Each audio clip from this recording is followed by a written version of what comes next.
Apakah semua dosa akan diampuni termasuk dosa besar seperti berzina? Dosa apa yang tidak diampuni? Kalau Anda yang bertanya ini masih hidup, semua dosa diampuni. Apapun.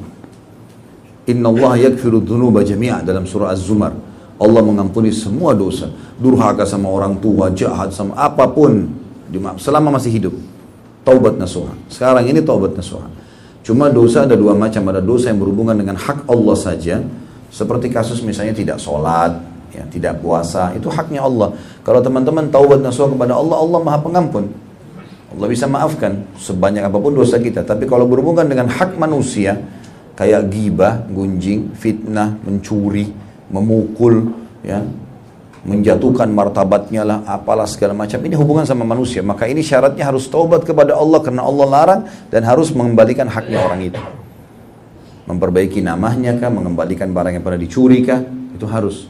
Allah Subhanahu wa taala menjadikan dosa di antara kita itu adalah kita yang selesaikan. Tapi kita harus taubat dengan Allah Subhanahu wa taala. Tapi dosa dengan dia langsung dengan Allah, maka Allah akan maafkan. Ya.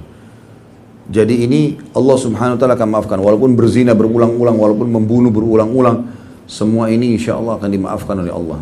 Yang tidak diampuni teman-teman sekalian, kalau orang meninggal tidak sempat taubat. Ini pun dibagi dua lagi oleh para ulama ahli sunnah wal jamaah.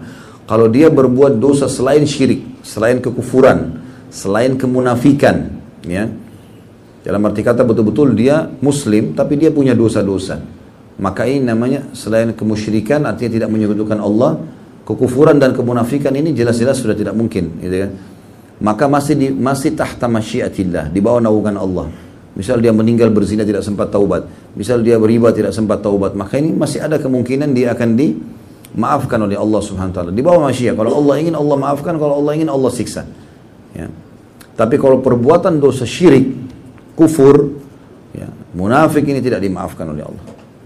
Ini meninggal jelas ahli neraka yang kekal. Orang munafik di sini maksudnya adalah orang yang betul-betul pura-pura Islam, bukan orang yang ada padanya ciri.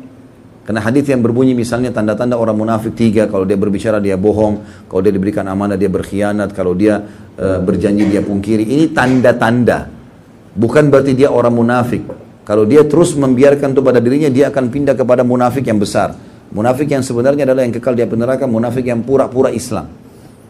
Dia pakai nama Islam, dia pakai kedok pakaian Islam, tapi dia bohong.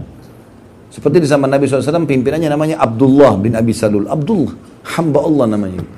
Tapi pimpinan orang munafik. Maka jangan terpengaruh dengan nama-nama mereka. Namanya bisa Yusuf, bisa Ahmad, bisa Fulan, nama Islam. Tapi itu tidak boleh jadi tolok ukur. Intinya, ketahuannya mereka kalau Islam bilang A, dia bilang B. Allah bilang dan Rasulnya tidak boleh, dia bilang boleh.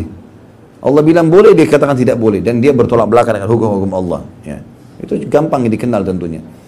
Kemudian orang kafir jelas. Kafirnya ada dua macam. Ada kafir yang mutlak, memang dasarnya dia tidak ada keimanan sama sekali seperti ateis. Ada kafir yang disebabkan karena substansial kekafiran itu sendiri. Seperti ahli kitab. Mereka beriman sama Allah, mereka agama profetis, mereka beriman. Seperti Yahudi beriman pada Musa alaihissalam. Tapi karena masih ada substansial keimanan yang tidak disempurnakan seperti datangnya Nabi Isa, harusnya mereka sempurnakan imannya kan. Makanya orang Nasrani kalau ditanya bagaimana pendapat kalian tentang Yahudi, mereka bilang kafir. Kenapa? Karena tidak mau imani Nabi Isa. Bahkan yang berusaha mensalibi Nabi Isa adalah orang-orang Yahudi kan gitu. Jadi ada secara substansial mereka tidak beriman. Dan itu juga sebabnya kenapa kita mengatakan ahli kitab kafir. Karena memang mereka masih belum beriman secara keseluruhan kepada Allah SWT. Masalah ditolak di sana Nabi Muhammad alaihi wassalatu wassalam. Sementara orang musyrik adalah orang muslim, bisa saja muslim tapi dia menyekutukan Allah. Ini enggak boleh teman-teman. Dan syirik ada dua macam, ada syirik besar, ada syirik kecil. Sudah pernah kita jelaskan. Syirik besar adalah menyembelih kepada selain Allah, tawaf di kuburan lah, minta-minta kepada pohon keramat. Ini semua bahaya, syirik besar. Ini bahaya, bisa mengeluarkan dari Islam. Tapi ada syirik kecil, riya, memperindah ibadah karena makhluk. Dan ini masih tidak mengeluarkan dari Islam. Nah kalau dia meninggal tidak sempat taubat dari kemunafikannya, dia tidak masuk Islam, orang kafir juga tidak, orang musyrik tapi musyrik besar, maka Allah tidak akan ampuni ini kalau syirik besar.